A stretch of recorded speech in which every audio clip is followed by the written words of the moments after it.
Welcome, everybody. I see we've got about 20 folks or so waiting over there in the chat. Thank y'all for hanging around. Tonight, my guest is Michael Chipser out of Temple, Texas, and we're going to talk about all kinds of stuff. How you doing tonight, Michael? Hey, I'm doing good, Dave. Thanks for having me on the show. Thank you for being here. As you can see, Michael's sitting there beside his ginormous Gatton CNC. Got one of the bigger ones. And where do you want to start tonight, Michael? I don't know. I mean, if I wanted to say, when you had Mike Mursky on a few weeks ago, my laser setup is slightly different than his. We can talk about that. We can talk about different materials I've carved. We can talk about laptops. We can talk about photo V-carves. Xbox 360 controller instead of a pendant. Yeah. Okay. Well, I'll tell you what. I've got. I did a Facebook Live yesterday, and I was telling everybody I received my laptop that I got from you. It's a Dell Latitude E6400. I got it, I don't know, earlier in the week, and then late yesterday evening, I guess I got the replacement battery that I had ordered. So everything's working good on. I still may need to buy the little CMOS battery. But right now, that's least of my worries. It's all, but I've got Mach 3 loaded on it, V-carve Pro loaded on it. And yesterday in the Facebook Live, I was even jogging it around and playing, running a test program and stuff. And it works awesome with my UC100. So if you want to give everybody a little breakdown on some of the laptops and stuff you have and what you're going to have available and all that. Right now I have 6 6400s like the one Dave has. Like I posted before, the batteries may or may not work.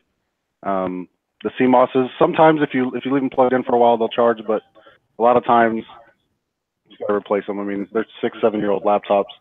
And then I have 20, I think they're 4300s. Yeah, 4300s that'll be available soon. And these machines don't have parallel ports, so you have to use either a UC100 or a USB or an Ethernet motion controller. There's no parallel adapters that you can get unless it's a USB or Ethernet. Now, I will say this though.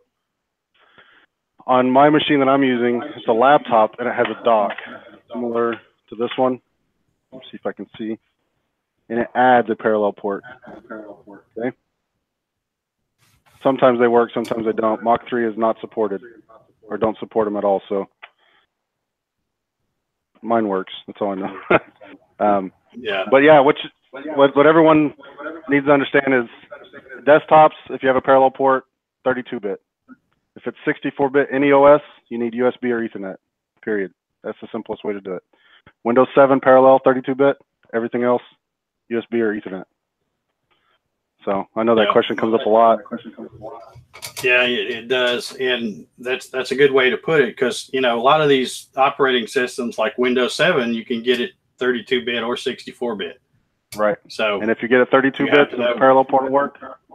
64-bit won't. So. Yeah, I tell you, I've got 2 UC100s. I have one out here, and I use one in there in the garage on my Gatton, and they have worked so great that I've just kind of got where I'm telling people, even if you have an old clunker computer that's got a parallel port and it's still working, go ahead and get your UC100 and get it connected. Right. That way, when that computer craps out, you'll be fine because you can bring something else out that probably won't have a parallel newer, right? And you'll already know what you're doing. I would probably recommend a UC400 only because if you're planning to add things like a relay and a laser and a rotary axis and limit switches and touch plates and all that, your one parallel port's going to get taken up pretty quick. Like mine, I don't have a rotary axis, but I have a laser as my 4th axis. I have a touch plate and I have a relay for the router, and all my ports are taken up on my one port. Excuse me. So that's what I would recommend. If you're planning on adding a bunch of extra stuff, you need to get one with two parallel port connections at least.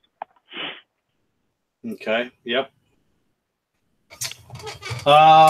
Yeah, I use a little breakout board with mine in here, and I'm already using up 5 of the pins because I've got homing switches on 3 of them, and then I've got a touch plate and an e-stop. So that's 5 of them right there. So and I'm using 2 inputs for the touch plate, 2 outputs or an output for the relay, 3 pins for the laser because I'm using a PWM controller for mine.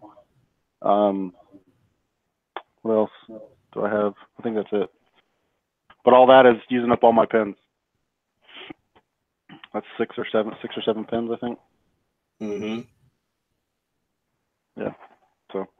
Yeah, I've got my laser out here. I'm planning on adding it actually to this side, if I can get my finger pointed right. That side of my Z box.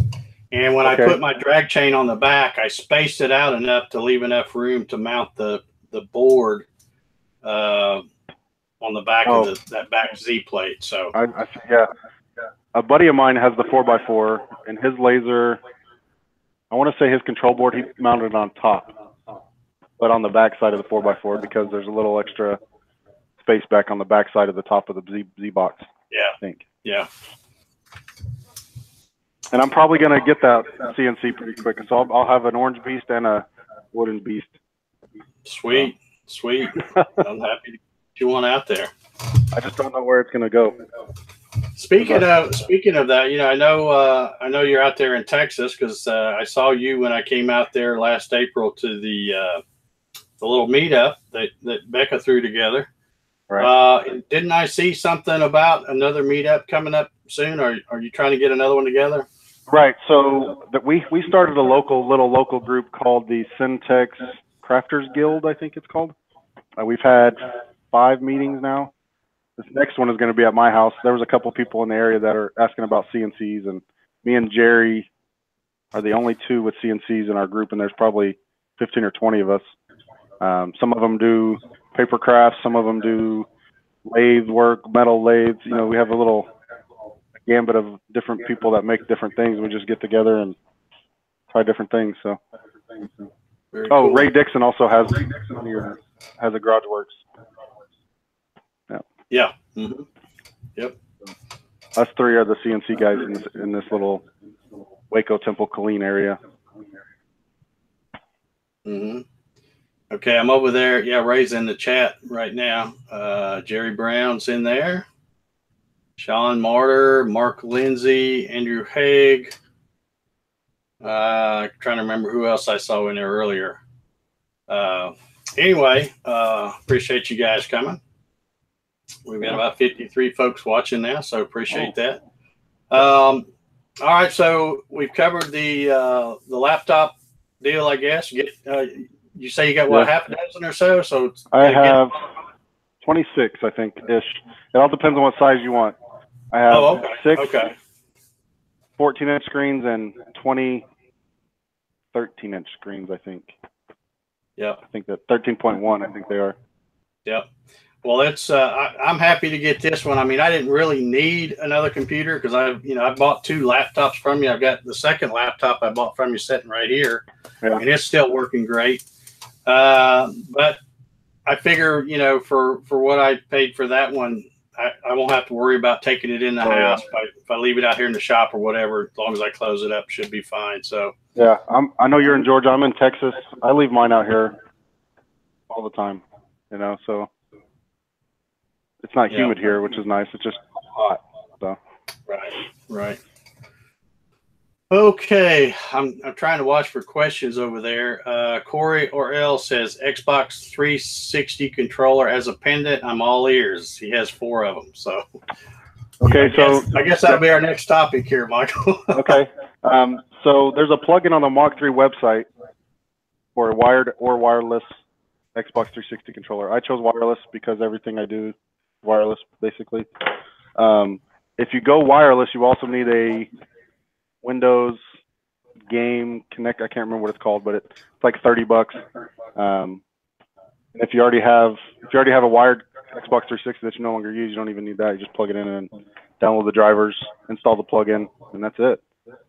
And then the plugin allows you to map which does what. So your left pendant up and down, by default, up and down is your Y-axis. Left and right is your X-axis. And then your right toggle or thumbstick is Z up and down. And then left and right would be an A-axis if you did an A-axis. And then you can customize it. So I customize my start button to do cycle start, obviously. And then all these other buttons you can use to ref home zero or whatever you want. You know, you can macros if you want custom macros, all that stuff. So if you have a wire, you can even go to a pawn shop and get a wired one for $5, you know. So it's a lot cheaper than the pendant. But the pendant is nice with the little drag wheel. Yeah. Now I still have the cheapy one out here.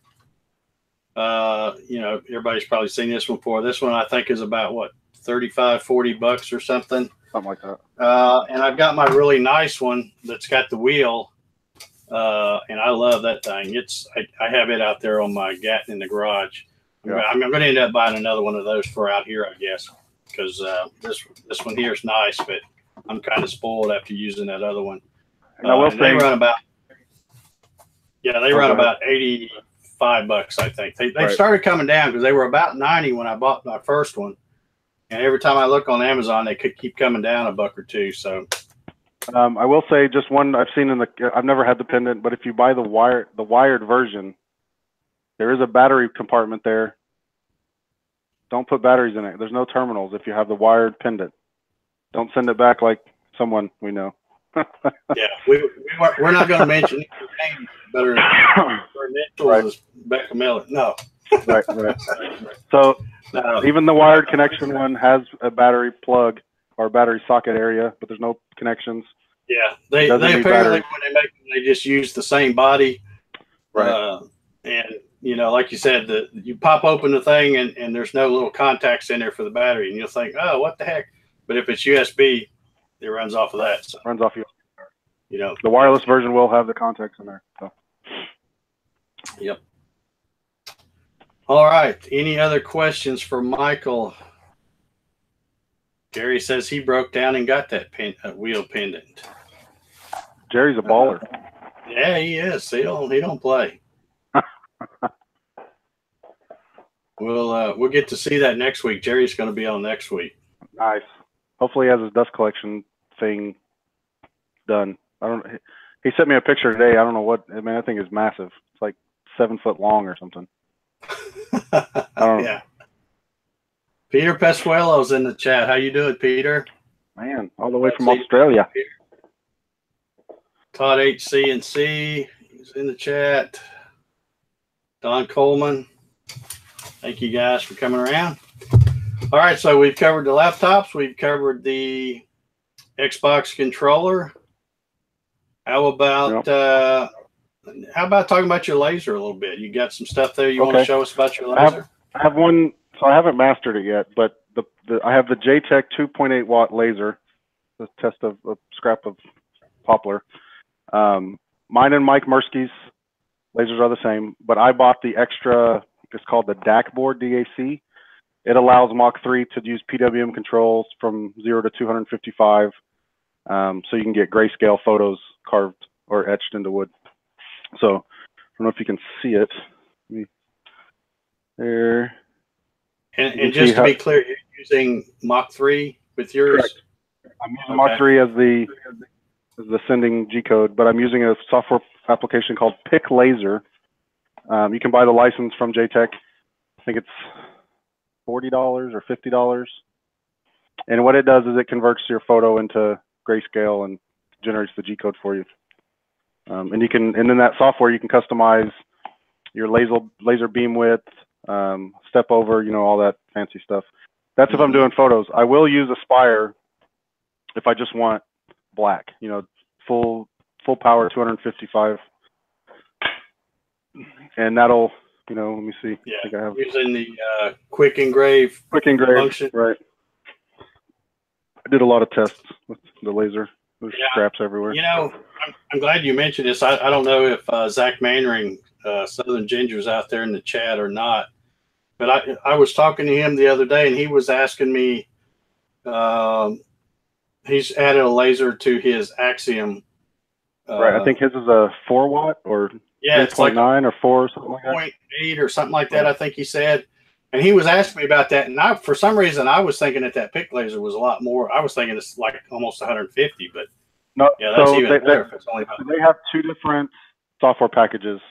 They have like it's called Pick Engrave is like the full-blown suite, which is basically Mach 3, I think, or Aspire. I can't remember what they're competing with, but the Pick laser, just the Pick laser portion, is for only photos to turn into grayscale and G-code, and that's it. That's all it does.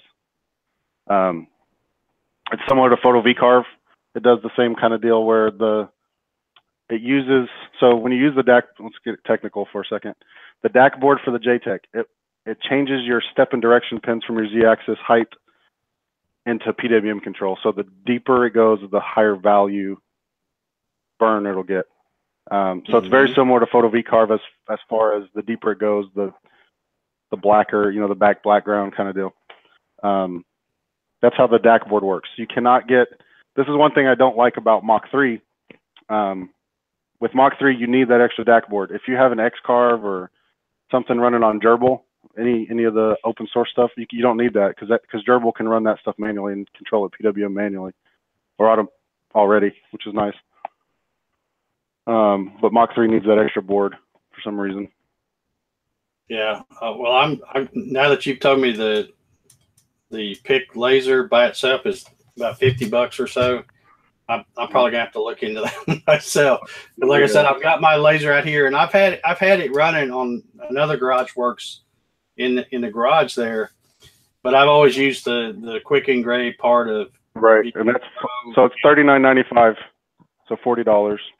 Pick laser. That's all it does though. It only does pictures. Yeah. Well, that's pretty good deal. So. $40 can't beat that. Okay, I'm still looking over here. I don't see any other questions. Nobody have any questions? Corey says, "What lens do you use on the JTEC photonic laser? The efficiency or high resolution lens?" I only know that it comes with one. I use whatever stock. I didn't buy any extra lenses. Yeah. And just whatever stock on the laser. I can, since I haven't mounted mine yet, and we're talking about it because I've got the exact same one you're talking about, the JTEC Photonic, right? 2.8, and that's it right there. This is the other board part that I was talking about. I'm going to mount this on the back side. I've left enough room, and then I'll be mounting just this part to the side over here, wherever it is, right there. I can mount it on the other side, but I figured I'm going to mount it on that side, because I got the drag chain on the other side. And that'll be different because everyone else mounts it on the right. You're mounting yours on the left. Yeah. Well, I like to be different, I just wanted to put it on there and not have to, like with this setup. The way this is made, this is like some 3/8 HDPE, and I've got the hole pattern here that matches the Z box, but I don't want to have to take it on and off, take the router off and all that stuff. I want to be able to have them both on there and be able to switch just by loading a new machine profile in Mach 3. Yeah, that's what I do. I have a laser profile and a spindle. I say spindle, but a router profile. I just pick whichever one I want. And let me talk about the laser again. So with the DAC board, it'll use a 4th axis. I set mine up to A because you can do keyboard controls. This is another way Dave uses similar. Yep, I got one just like that. I set it up to my less than and greater than signs for A axis movement, and that'll control the PWM from 0 to 255. So that's how they recommend setting up as your A axis because it has screen controls. Otherwise, you have to do it through the MDI commands or that kind of stuff. Richard Kowalski, thank you for being here, Richard. He asked, are fumes a problem while engraving with the laser? I haven't had any. I can smell burning wood, but I haven't had any problems as far as even I can't even see the fumes. I can't even see smoke. Now, I've only carved wood. I won't carve plastics and that kind of stuff. I will only carve wood. And I have my garage doors right there, so sometimes I have a fan blowing out because it gets so hot in here. But I haven't had any problems with fumes. Yeah, I would just say, folks, use common sense. You know, if you smell something that smells a little fishy, you probably shouldn't be smelling it. So get you some fresh air. I mean, like I said, I do smell smoke. I mean, it's burning wood, obviously. Now, I haven't tested my dust collector. I just got this finished. I haven't tested the dust collector and the laser at the same time, if it would filter through the wind filter. I don't know if that would help any, and it's close enough that it would suck it all in. Yeah. So I haven't tested it. Now, do you have the? I showed mine a while ago. Do you have? I think I could see it back there. You have the little fan. I do. That sets on top of your diode? Right on top of it. Yeah. Yeah. Okay. So it's blowing it away. It keeps it cool, but. Yeah, and that kind of helps disperse the the fumes and smell too. So, yep. Sandbomb wants to know if you run the dust collector while using the laser. I've never have, like I said, but if we want to talk about dust collection real fast, so I have the Harbor Freight dust collector. Let me move my. See if you can see it. Right there, Harbor Freight dust collector. Oh, someone's texting me now. And then I have, I'll go up a little further. I have this blast gate right here that controls the CNC line. So, and then I just released a video, if you want to watch it. It's about wiring these switches into a relay so I can just open the blast gate and the dust collection turns on. So, see there. And then when you close the blast gate, it turns itself off. And that's wired. Here, let me show you. That's wired. Sorry, can't see where I'm at. That's wired over here to the lathe also. Turn it on. Okay. That way I don't have to use remotes. Yeah, I don't like remotes. They get lost. So. Yeah. That's a very cool way of doing it. That way you don't have to worry about a remote for sure. You got to open the blast gate anyways. That's the way I figured it. So. I will say, while we're on the topic of dust collection, so I have a Bosch 1617 EVS, I think is the model. Even with my Kent CNC, my dust collector doesn't get it all. There's so much air force cooling the motor that it gets forced through the brushes. You can see it being pushed through the brushes on where the router is. So you guys with spindles, you won't have to worry about that. Sorry, I think my wife just got home. Yeah. So you guys won't have to worry about that with a spindle, but with mine, or probably I bet you won't even have to worry about it if you have the DeWalt 611. Just this Bosch has so much air coming through it, it's unreal. Mm-hmm. So. Jerry Brown says, I gotta say that shop has never looked cleaner. That's a true statement. You should see behind the computer. Yeah, well, that's the way you do. Say, I kind of got this little spot right here clean. I don't worry about anything else. I just make sure I don't move the camera too much. I mean, it's not too bad over here. See, I have the cedar we just bought stacked up on my miter station, so it's all over there. And then over here is just fans and 20 computers and all that stuff. So. Is there any other questions? You guys want to talk about photo V-carve? Well, let's see. Carlos says, Mike, didn't you use a Bob breakout board to turn on your router, spindle, and dust collection when you hit cycle start? Can you talk about it? Sure. So I followed Mike Mursky's. When I first built my machine, he already had his garage works built, and he had a wiring diagram that I can send to Dave or post on the Gatton CNC. I think it's actually posted on the Gatton CNC forums, I think. I followed his. I wired an outlet into a relay and set it up in Mach 3. My outlet does have 2 outlets. If I wanted to plug a vacuum straight into that, I can. But since I'm using an actual dust collector for everything in the shop, it's kind of hard to do that. But yes, I had 2 outlets there when I first started, and I had the J Bates shop vac stand, and that's what I had controlling this thing. So, but since I upgraded, I got this dust collector for my birthday last year. We came back from Atlanta show last year, and it was sitting on my doorstep. So I just got it installed before. It didn't take a year yet. So yeah, Ray Dixon wants to know: did you run an anti-static line along your dust collection tubes? I did not. Everybody I talked to that has never done it, never had an issue. Hopefully, hopefully I'll never have an issue.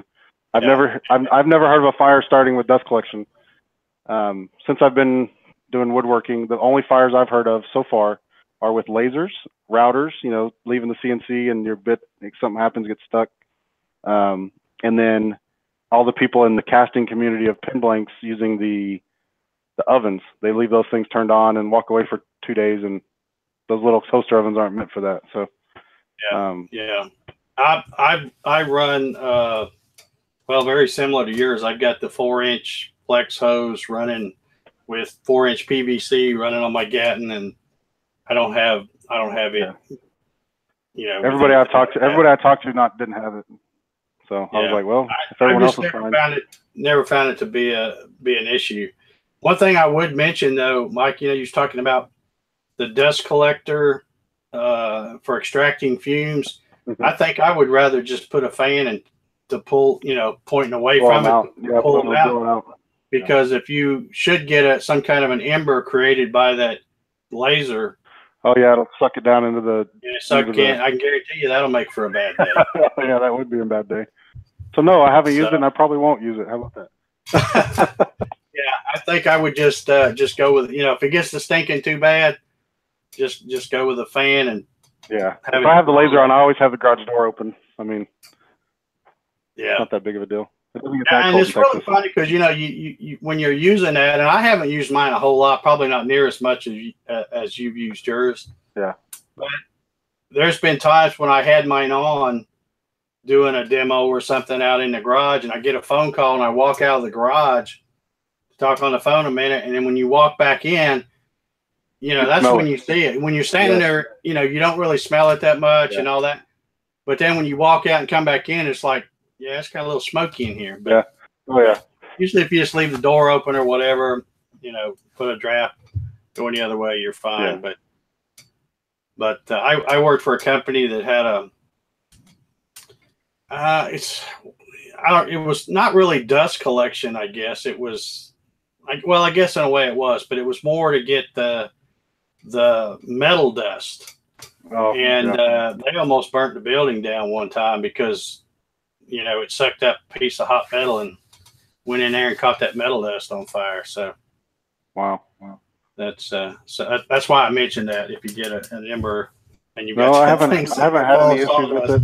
The one time I did have any kind of anything was a router, and I don't think I threw it away, but I was carving bamboo, and I think I was going too slow, and it was sitting in one spot, and it started.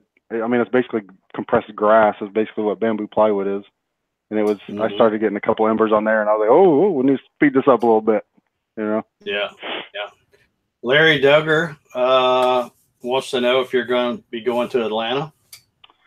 I haven't decided yet. I'm in the transition of a job at the moment, so I didn't want to spend the money and not have a job. So that's I hopefully find out next week if I continue to have a job. So if I do, I'll go to Atlanta. Okay. Well, I hope you can make it because it's been a while since I've seen you. I guess it's been since last year at the show. The Texas show. The Texas show was after that or before that. Yeah, that's right. Yeah, I saw you in Atlanta and then saw you in Texas. Yeah. But I hope you can make it. And anybody else out there watching, I hope you can make it to Atlanta too if you get a chance to come. Speaking of Atlanta, I think all these stickers down here were from Atlanta last year. So if you don't see your sticker up here, or if you need an updated sticker, if I have an updated sticker, whatever, send me a sticker. Yeah, and speaking of stickers, you know, I got a couple of new ones. I've got right above my finger there. I got Moon Pie Creations. I got apparently I won some kind of giveaway or something. Ken Moon sent me a whole big box full of wood. I wasn't even sure I'd won, but anyway, he had a couple of stickers in there. So there's a sticker of his right there. And then right below it is Shane's Hobby Shop. I got one in the mail from him. So like I said, folks, if you want your sticker put on here so it'll be displayed during the show and videos and stuff, lots of prime real estate still left. But yeah. I think the only stickers I've changed since Atlanta were, they're all pen turning. Once you know, I went down a different rabbit hole, but these four: Pen Turning Mafia, Five Flag Creations in Pensacola, Zach Higgins ND Woodworks, and P-Town Stubble. Or Stubble, yeah, sorry. I stuck my toe in that pen turning rabbit hole. I don't think I went as far as you because I haven't done any acrylic blanks yet. And I know you're getting into making I'm them. I'm going to start casting them. Let me see. I bought some new so those are you guys that are only CNCing. Here, I'll just show you this one blank I just bought. So I think it's maple burl and then resin. That thing is sweet. Mm-hmm. It's just different. It's just a different animal. It's a rabbit hole. I think some guy on the pen forums said his first pen cost him $850 because he had to buy all the crap, and I'm like, yeah, that sounds about right. Sounds about right. Yeah. First week. Yeah, sounds about right. So if you ever decide to get a lathe and go down that rabbit hole, I'm sorry. Yeah, and it can be a big rabbit hole. I've turned a couple of bowls. One, I did one of those economy bowls using a bandsaw, and then another one I just turned just a chunk of wood. And now I'm getting ready to do the Ken Moon and I think Jerry Brown and some guys. We're going to do a segmented bowl challenge, and hopefully they'll turn out, and we'll bring them to Atlanta. Yeah, that'll be exciting. But I hadn't even started on mine yet. I got it up here. I just haven't. Yeah. Well, I think it was it Ken Moon that was posting his already, saying, "Yeah, I got this challenge. No one else is starting. I got this." Oh yeah. He's got the jump on it. I'm just spotting him a few days, you know. Oh, that's what yeah. I'm doing. But anyway, that'll be fun. I hope that turns out. Yeah, my problem is now I want a different lathe. So let me talk about that for a second. Just tools in general. I started on the CNC. I started with the Shapeoko 2 that Jerry Brown actually gave me. Tiny little thing, 500 millimeter by 500 millimeter. I think it was a week later, Inventables had a Black Friday sale to upgrade it to the V-carve version 1, 500 millimeter. I sold that, bought 1,000 millimeter, sold that, and built this. What I'm getting to is, if you can, just buy what you want. Don't. I mean, it cost me more buying and selling just to get the one I'm going to have for 10 years, if you can afford it, of course. But that's what I'm getting out with the lathe. I've had 2 lathes now in a year, and I'm probably going to buy another one. It's pretty ridiculous, but. Yeah, well, my little Rockler lathe quit right before Thanksgiving, and I bought the little Nova Comet 2, and it is a great little lathe. I love it. But just what little bit of bowl turning I've done on it, I'm already thinking, man, wish I'd spent a few extra $100 and got the bigger one. But you know, it is what it is.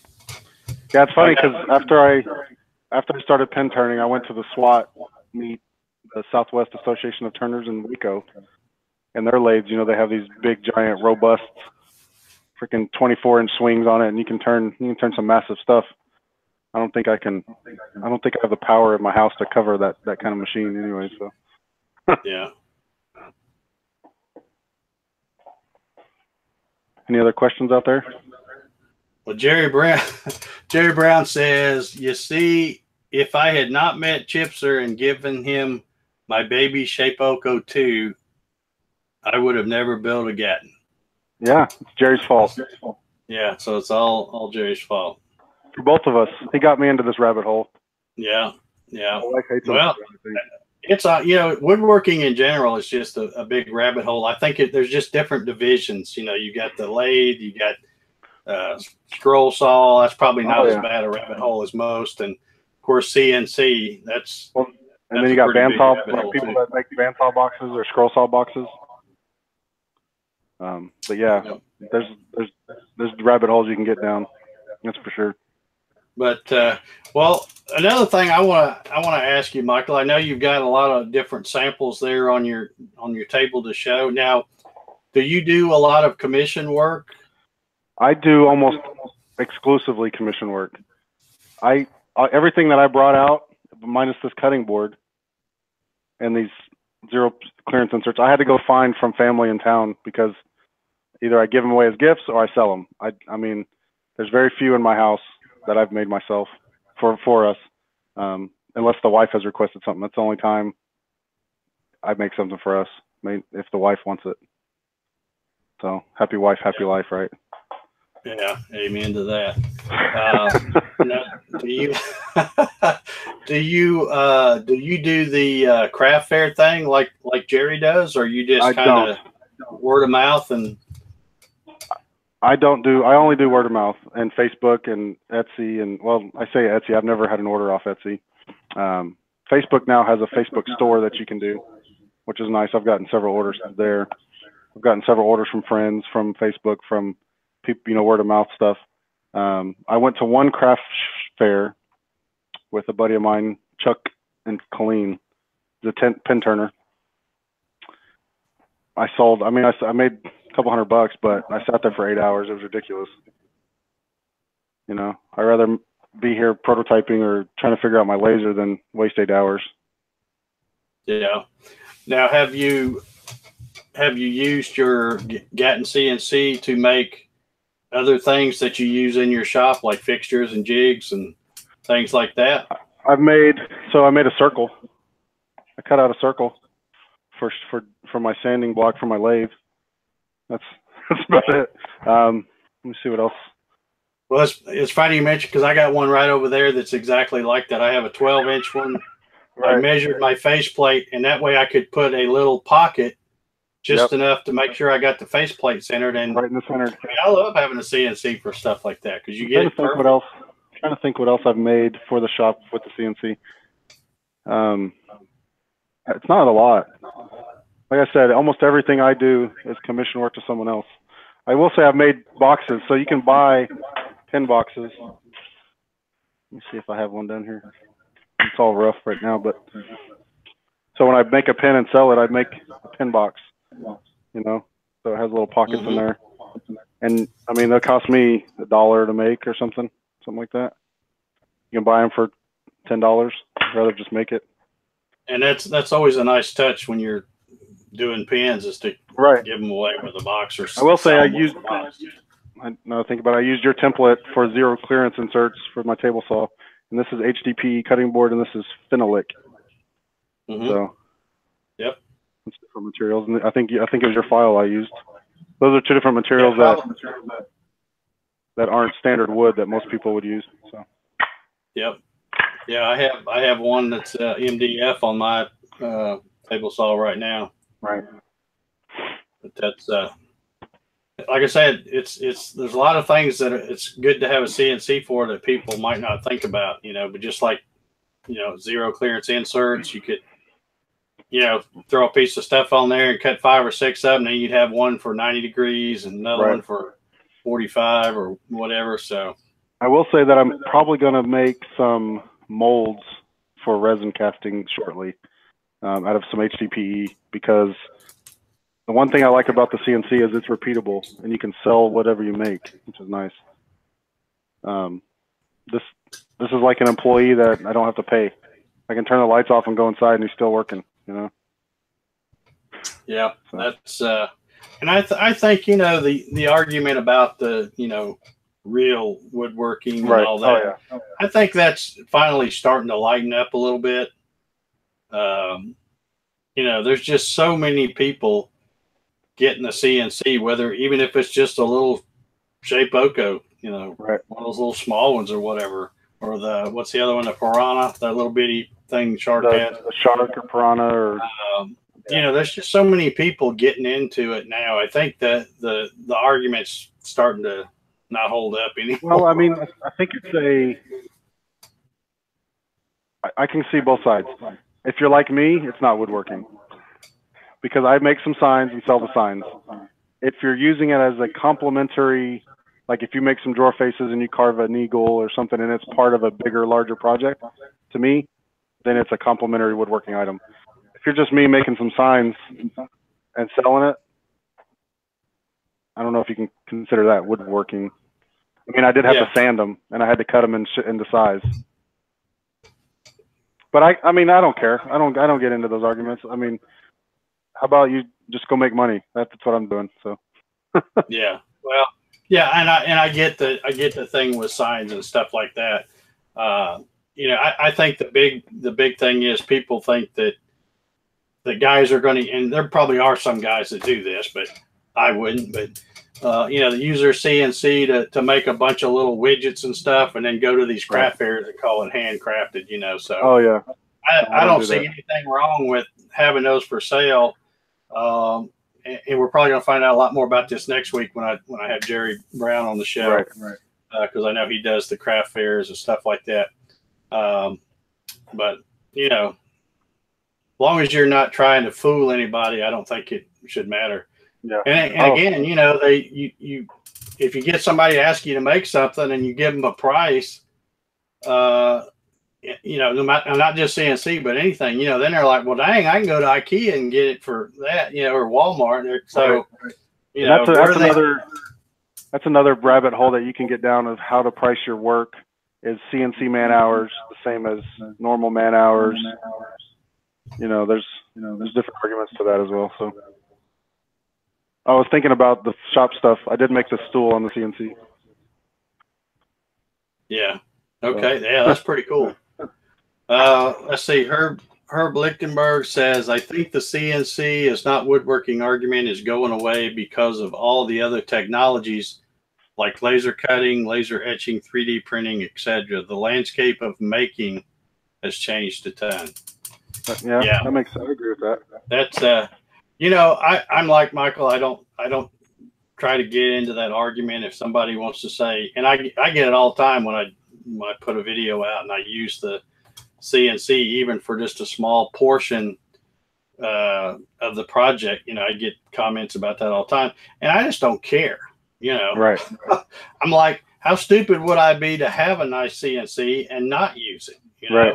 So, you know, I don't care. Go, whatever. I mean, I can batch out some signs and make $50 each, $60 each, or I can handcraft it and wait, 3 hours, 5 hours for it, and then I got to finish it. Where the sign's done 30 minutes, and I made $50. You know. Ryan Ballard says, my business card says CNC / traditional woodworking. That's probably a good way to put it, I guess. Yeah. I would say this. I've never used a hand plane. I have a couple that were given to me, but I've never used them. I've never used I've never made a mortise and tenon joint. You know, I want to, but you either have time or you have the money. I have the money to build CNC and have it do some stuff. I don't have the time with a full-time job and kids and wife and sports and all that other stuff. So maybe when I retire or don't have a job next week, one of the two. Okay. Well, let's see. We still got a good bit of time left. You want to talk about some of the stuff you've got on your table there? Sure. So the photo V-carves. So Melinda Davies, is that pronounce her name right? Davies? I think that's it. On her show, this was, I don't know, a year ago now? Maybe a year and a half ago? She was on one of the early ones, so it's been well over a year, I think. So if you wanted to learn photo V-carving, go watch her videos, or the ones with her and Dave. But here's a few that I made. These are my first few that I made. So there's one. Yeah, that's very nice. This is my daughter. That was my niece. This is one of my daughters. And then my other daughter. Oh, hey, look, I can see. Thanks, Dave. So, and these are made with basswood. You want to use basswood or maple, everything. Even Melinda says that, because the grain, you can't, I mean, it's very, it's not going to bleed through. I had one of oak that I made. Oh man, it was horrible. The carving was great. The grain, it was horrible. I don't know where it is. Yeah, anything with a lot of grain like oak is not a good choice. Yeah, it was horrible. Like maple's okay as long as it's kind of straight grain and not real crazy. That's a good one to use. Yeah, this is all basswood. Here locally, I can get basswood for $1 a board foot. Maple's about $5 a board foot. So for me, basswood is the way to go. Here's some other. So I've carved. I mean, that was basswood. I've carved maple, carved HDPE, phenolic, pine, and then whatever these cutting boards are made of, like $5 IKEA purchases, But there's pine. So I mean, pine. As long as you go slow, you're not going to break all these stars off and everything. Yeah. Now, is that the what I call the select pine, or what Lowe's calls a select pine? Yeah, select pine. Yep. Yeah. I don't like all that knotty pine. Yeah. So this was my how to turn $7 into $50 with this $7 cutting board.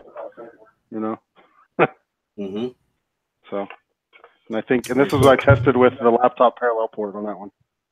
So, let's see, another Texas sign. I don't know if you know a lot of people from Texas, but I'm not from Texas, but Texans love Texas. Yeah, I've heard that. Yeah. And then this one is I made for my mother-in-law. Let's see, V-carved. Every year they go and do a vacation rental down in, what city is it? Somewhere in Florida. Crap, I can't think of it. Anyway, so this was their, like, anytime they take pictures, they include this so they can commemorate the day or whatever. Yeah. Mark Lindsay wants to know, have you tried pale poplar?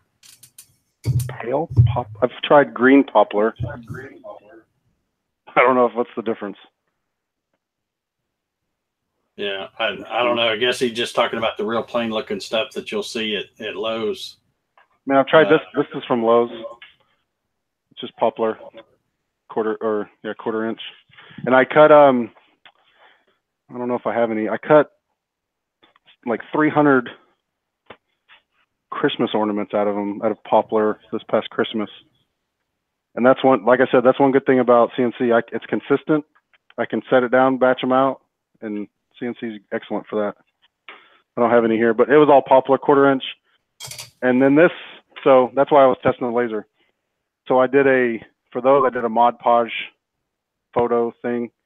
And then they wanted a laser to see if we could do it with laser. So that's why I was testing. The realtor, and anytime they sell a house, they buy a cutting board from me. And then at the end of the year, they send out a Christmas ornament of the house that they sold to the customer. So this year we were going to try to do laser or 3D carving. Haven't decided yet. So yeah, Michael, we have another question in the chat. Richard Kowalski wants to know: did you import the photo V-carve file into Aspire, or did you just take the toolpath outputted by photo V-carve directly into G-code? So when I made those, I straight photo V-carve G-code into Mach 3. I didn't know that you could import it into Aspire or V-carve and add other things to it until after that. So if you see the borders on these things, like that was all manual. It was horrible, but to get the consistent border on around everything, I had to do that all manual. I didn't know you could put it in Aspire afterwards at the time. So now that I know, I would have put their name and date of birth or something down here. I didn't know at the time. You can do that with V-carve Pro and Aspire. Right. I didn't, like I said, I didn't know that until afterwards. Yeah. So. Okay, I'm looking over there. Has anybody got any other questions? We're oh, what I was gonna mention something about V-carve or Aspire. There are other options. Fusion 360 is an option, but I was gonna say easel is a free option, and it's stupid easy. You know, you just go out there, carve, and it has a export G-code button.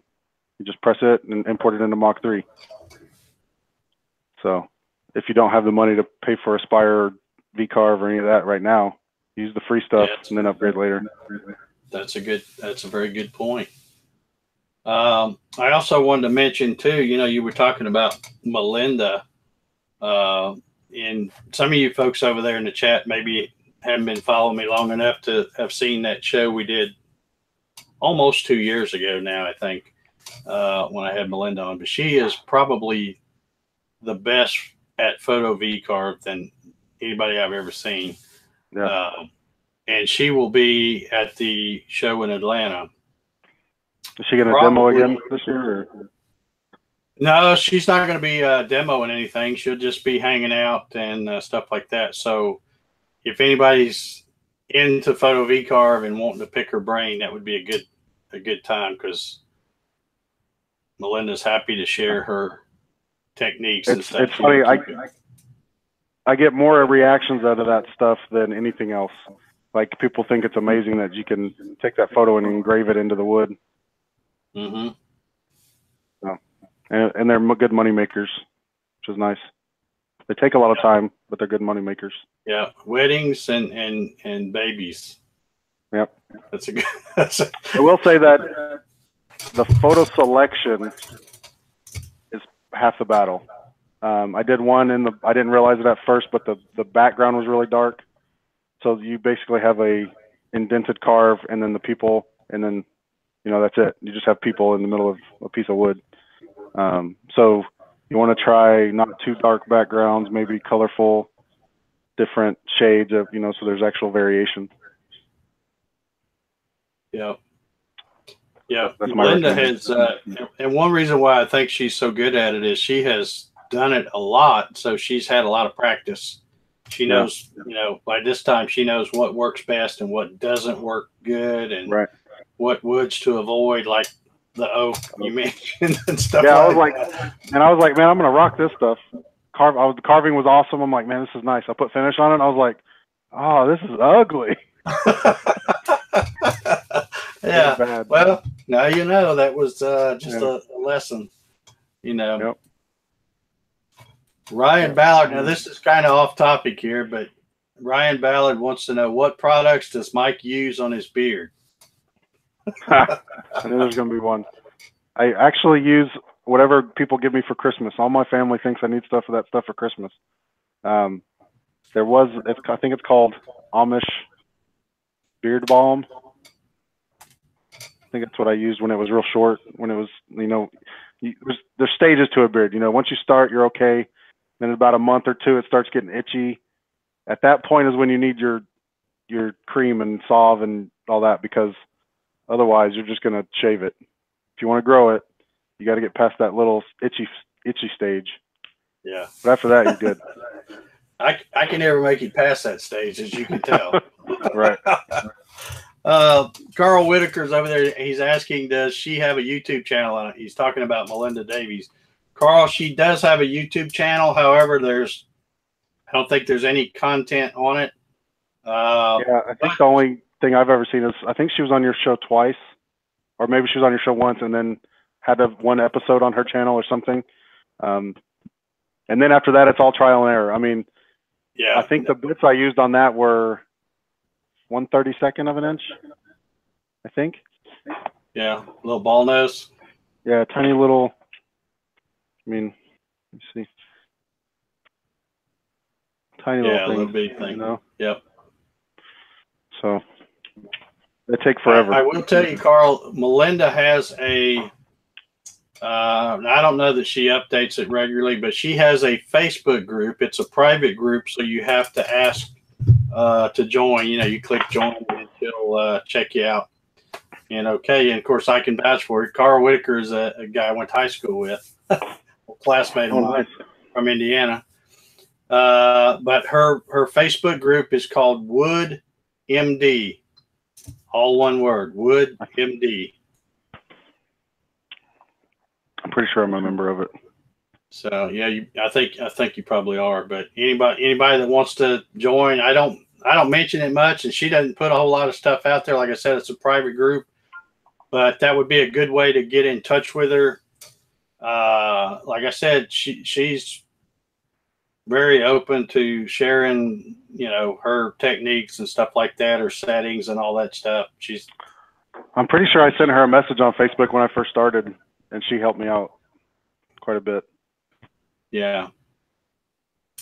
Yeah, she's like I said, she's not. I'm not saying there's not other folks that are good at photo V-carve too, but just because she lives just 15, 20 minutes from me. So if I go over to her shop or something, she's got a gazillion different photo V-carves. She'll go, oh yeah, check out these latest ones I've done, and it's always just yeah. And you guys had a meet up at her house about a year ago now.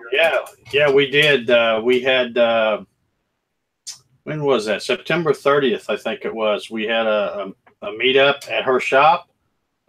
She's got a really, really nice shop, about 30 by 40 or something like that shop. And we had a good turnout. I catered some Shane's barbecue from Shane's Rib Shack. And we had a great time. Had a really good turnout. David... dang, I'm drawing a blank. What's the guy from Oklahoma? David? Oh, he flew out there, didn't he?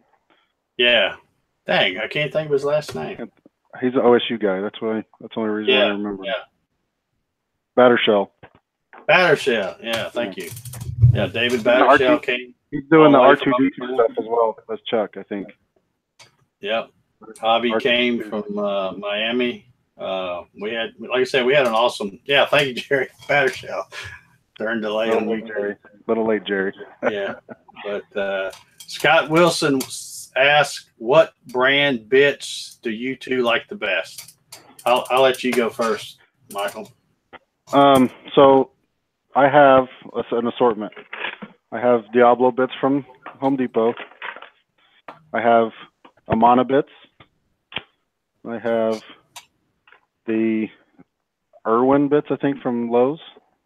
And then I have the cheap all my 1/8" bits are from a guy named, what's his name? He's an eBay reseller. He's only 30 minutes from me, but he's like the one guy you get. And these all I'll use for all the detailed work. Everything else I use the Home Depot bits or the Amana bits. I did get some new, Yonico bits today. Some of these two flute compression bits. Haven't tested those out yet, but I've got I bought my first Yonico, and I keep forgetting I have it.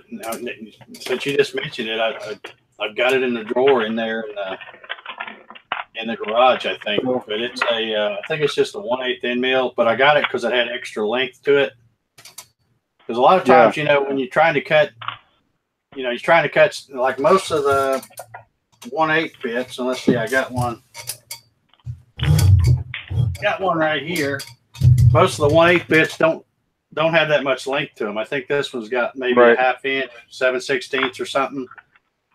And if you're cutting something that's 3/4 thick, you can't do it with this. So I got one that was extra long from Yonico, and I haven't even tried it out yet.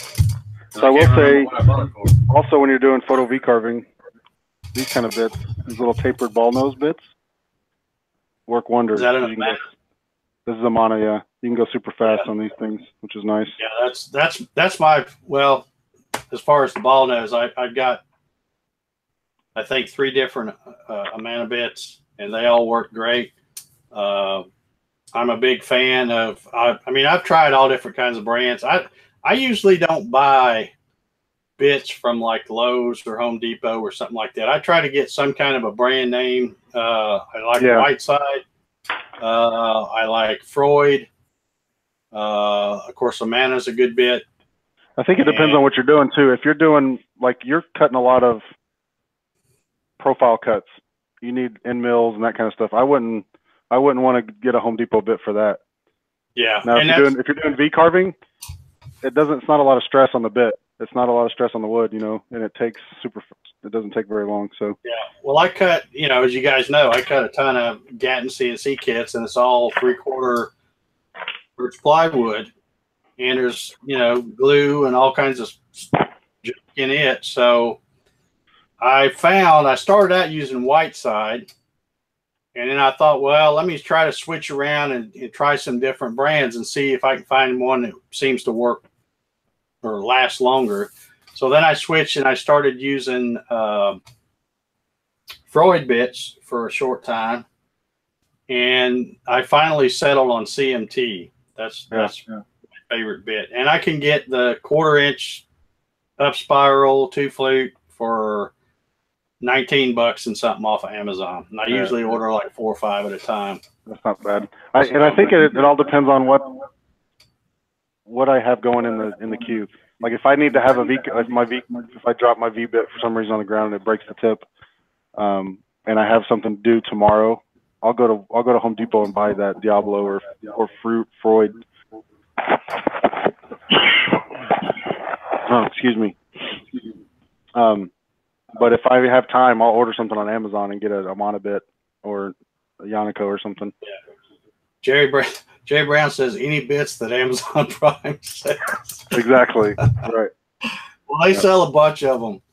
Yeah, they do. And like I said, I mean, I'm the world's worst at Amazon Prime, I tell you. Because like I said, I'll get on there and order those end mills that I use, and I'll get like 4 or 5 at a time. And I've got, you know, the different V-groove bits. And it all depends on what you're doing. Let me show you a picture. I think I have it on here somewhere. For one of my customers, I use a 90-degree bit and I use a 30-degree bit. You can't really find a super fine 30-degree bit for, I don't know if you can see that lettering. You know, you can't really find a 30-degree bit at Home Depot, Walmart, or Lowe's and that kind of stuff. So. Yeah, and I think that's probably one reason why I don't normally buy bits from Lowe's or Home Depot or something, is because most of the time they don't really have what I want anyway. No. The only thing they have that I've bought is the 2 different bits, the V bits. So I bought both. I've never used this. I think this is the 1/2 inch shank. I've never used it. But I bought the V bit for the 1/4 inch shank, and then I bought these, where's it at? The roundovers for the pin boxes. So these big bullnose ones for the pin boxes, and then the V bits. That's all you buy from there. So like I said, I've never used the 1/2 inch. Yeah, Raymond Dixon says Drill Man 1. Is that the name of the guy on eBay you were trying to think of? That's the one. Yeah. And he only, like, the shipping is insanely fast. Not only that, he's 30 minutes from me. He's in Georgetown, I think, or Round Rock. So if I wanted to, I can go down and pick him up. But either way, it's like next day or everything you order from them. So. All right. Like I said, we're winding down. We're getting just past the top of the hour. Has anybody got any other questions for Michael? Or any questions in general, for that matter? I think there was something I wanted to say, but I forgot.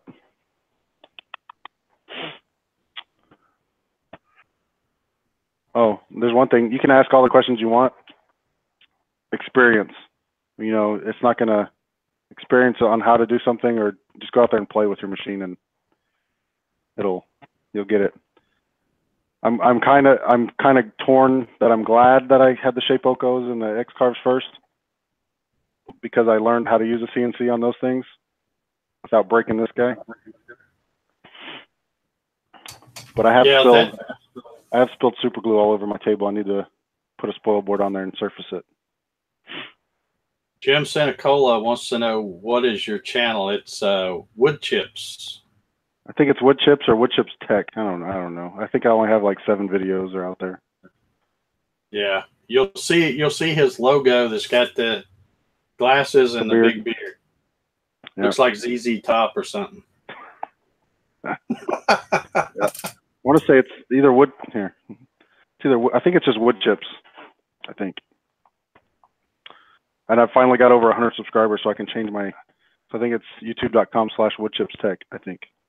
Okay. Well, I don't think I've done it yet, which is bad on me because I usually try to right before the show put some other links in front of the show notes down there. But I'll come back as soon as we're done here and put your YouTube channel up under there. Yeah, but it's just wood chips. I haven't posted anything out there in a long time. Okay.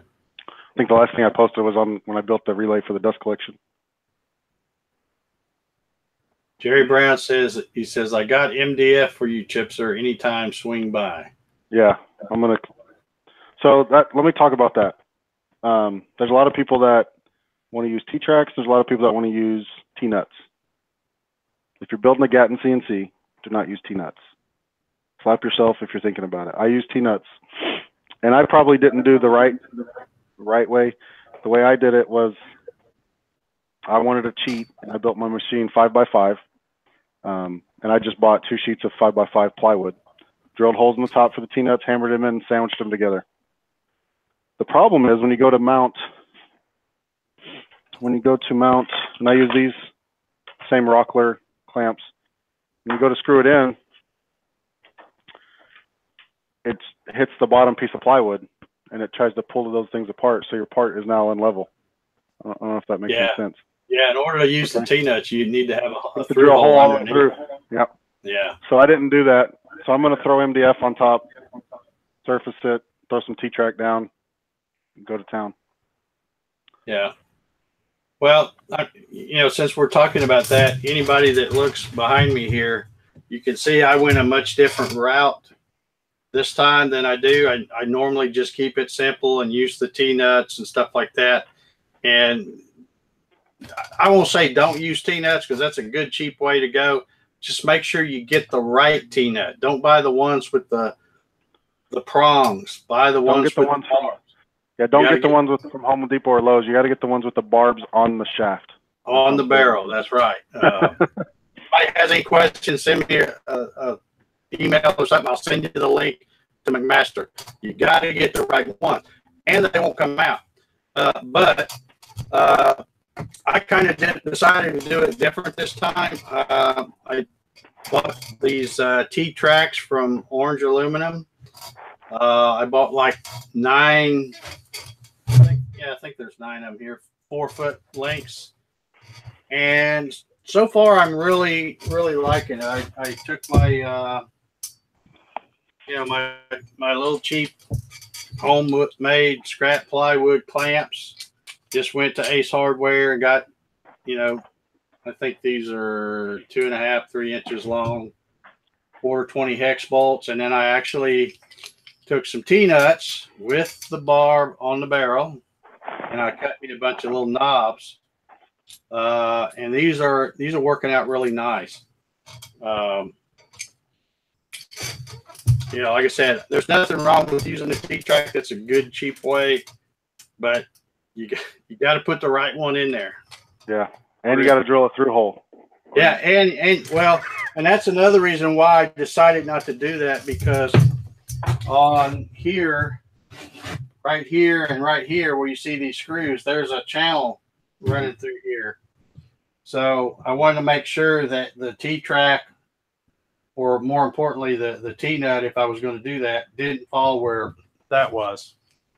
Right. So I just kind of stuck one right in the middle, did the math, and figured out how to space this out. And then I've got my MDF is only as wide as what my machine can reach with a spoil board cutter. So yeah, I think I'm going to put a spoil board on here. So what I've been doing in the past was just throwing up like this. I have this scrap piece of 1/2 inch plywood. Here, you can see it. See the hole, like the hole cut out. I'll throw this under a part, clamp it down if I'm doing a cut through or a full depth, and then I'll have to worry about the board. But I'm gonna have to do something because I didn't drill any of those through holes. And yeah, they're super, like, since I've been doing pins, there's super glue all over this thing. Yeah. Well, I've already cut quite a bit of stuff with this new thing. and there's still not a scratch on this spoil board, and it's because, you know me, old habits are die hard, and I've got so much of this 1/2 inch HDPE skeletons laying around from different things that I've done over the years that I still just throw something like that under it. Yeah, I think I got that trick from you and Mursky. I think both of you guys do that. Mursky does it because he's OCD and he doesn't want anything touching his spoil board. Yeah, I mean, I know it's called a spoil board and all that, but why mess it up if you don't have to? If you're cutting through and you got a piece of scrap you're throwing under there, then you don't ever have to worry about it. So. And that's another thing. And then you get into the topic of, do you zero from the top of the workpiece or the spoil board, that kind of thing. So yeah, that's another argument. Both work, both work great, just depending on how you want to do things. But yeah. Most of the, you know, what works for me may not work for everybody else, but most of the stuff I'm cutting parts of some type, just like this little knob or, you know, the Gatton CNC parts or whatever. So I'm cutting all the way through. So if I set my zero on top of the material, all the depths of the pockets and stuff like that should be right. And I don't care if it goes, you know, 30 thousandths past. Yeah, I always add, like if it's a 3/4 inch plywood, I'll add a couple thou just to make sure it goes through. Yeah, there's variation in my work. Problem is that I found, and you know, like I said, I cut mostly plywood, but when you're cutting with an up spiral bit and you don't go all the way through, it may catch that veneer and rip a chunk out. Yep. So that's why I make sure I go all the way past, you know, 25, 30 thou, whatever. And I don't care because it's not going to hurt my table because I always put that piece of scrap or, you know, whatever. There's always something that's dropped that's setting up under that thing. So. Oh, yeah. I have pencil marks on here, but I don't have any cut marks into it because I always use a sacrificial piece. Okay, I'm looking over here. I haven't checked the chat. It says David Tacklin wants to know, what are you using for a spindle? I'm assuming I'm using the Bosch 1617 EVS. It's $130 at Home Depot, Lowe's. Yeah. Something like that. And it comes with a base and a plunger, I think. Plunge base and a regular one. Just in case, David, if you were asking me, because I know you can see mine back here. Mine's an old Porter Cable 690. And I have, so nothing fancy. When I was getting into mine, let me look under here. I went to the local high school and bought, wrong side. They had a sale, and I bought some Porter Cable 690 for $30 or $40 or like that. But I just wanted it as a backup. So, I mean, I have it here. It's caked in dust. And then I also bought there's the 690. I also bought this Rockwell Porter Cable. It's a Porter Cable 6931, but it's a plunge. Yep. But I just bought it. I think they were $40 each. Never turned them on. Never had to. Just in case kind of deal.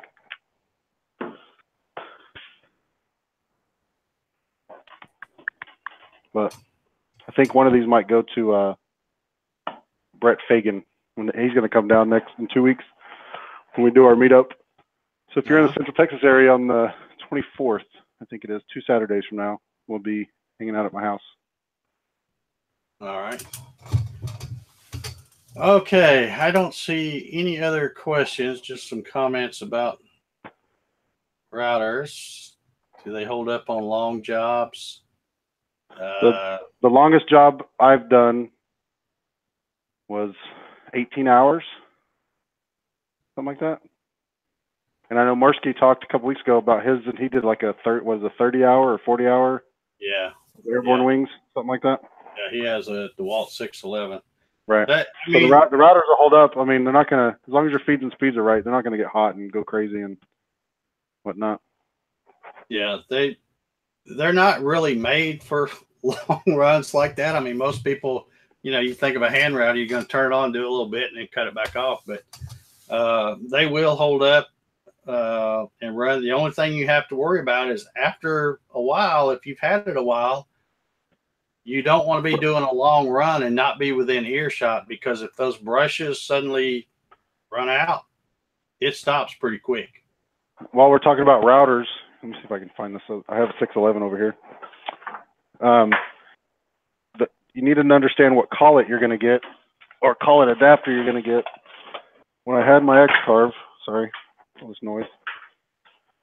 When I had my X-carve, this was the router that was on it, 611. I used a collet adapter, not a different collet for the bit. And I did a really long job, and the bit got fused. I don't know if you can see it. The bit got fused in there with the collet adapter. Couldn't get it out. Still can't get it out. So my recommendation, use a separate collet for your bit sizes, not an adapter. Those little sleeves, those little slit sleeves or whatever they're called. Yeah. Don't use those.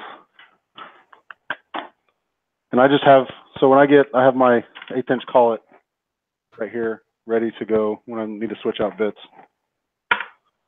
Yeah, that's one thing I don't ever use for some reason. I won't say I've never used them, but I doubt if I could even show you a 1/8 bit right now. I mean, with the shank. Right. All mine are 1/4, and I do have some 1/2. Now on this thing back here, I had somebody send me a muscle chuck, right, and I've been using it, and it works fine because most of the stuff it only uses the 1/4 inch, which is most of everything I do. But if I do need to put a 1/2 inch, I'd have to go get the other collet that came with the router. Yeah, I think the only 1/8 inch bits I use at this point are those ball nose and the 30-degree V-carving for 90% of what I use. I mean, if I could find a nice 30-degree V bit like that in a 1/4 inch, I would love it. But. Yeah. Okay. Anybody got any other questions before we get out of here tonight? We've had, we got 64 people watching now. We've had as high as, I don't know, 75 or so. We appreciate y'all tuning in tonight. And I don't know if y'all can hear, you probably can't hear it, but it's starting to rain here. So I'm going to get wet. It's getting cold here. I don't know what temperature it is now here. Jerry's probably complaining all day today, and it's been cloudy and gloomy and dreary and all day long, but it hadn't really rained. And now that I'm out here and got to carry laptops and stuff back to the house. It's 36 degrees here now. I can feel it. It's getting cold. Yeah. Yeah, Mark says still only 21 thumbs up. I see 37 thumbs up. If you would, y'all hit the thumbs up on the way out. I appreciate it. Let's see. David says, I'm just using an X-carve to start for cutting out model airplane parts. Okay. What kind of, is that balsa wood or? Yeah, probably is if it's model airplanes. Chris Voiles in the house, Rick Nolan, Jerry Brown, Mark Lindsay CNC, Todd H CNC. Got a good crowd over there in the chat. I appreciate y'all hanging around and asking some good questions. Michael, I appreciate you taking the time out of your busy schedule. Yeah, I was going to say, if anybody has problems with the laser, I don't know if I ever put my profile up on the Gatton forum or not, but if you need it, I will. But again, mine is using the DAC board with PWM control, so that's the kicker. You can probably bet that I'll be picking your brain here in the near future, because when I get, if I'm going to put that laser on here, heck, I might as well buy that little board and that pick laser software. Yeah. Like I said, it took me, oh man, I think I probably carved pictures. So there's 3 on this one. On this one, there's a bunch. It took me a while to get to where, and the guys at JTech, they're great guys. Jay, I sent him, I was like, hey, this is what my stuff's doing. what do I need to change? And he's like, oh, just adjust this or adjust that. So they're great guys.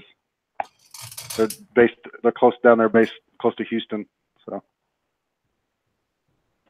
Yep, there's a lot of you guys in Texas that, you know, the J-Tech Photonics is in Texas, Dumpster CNC is in Texas. Yep.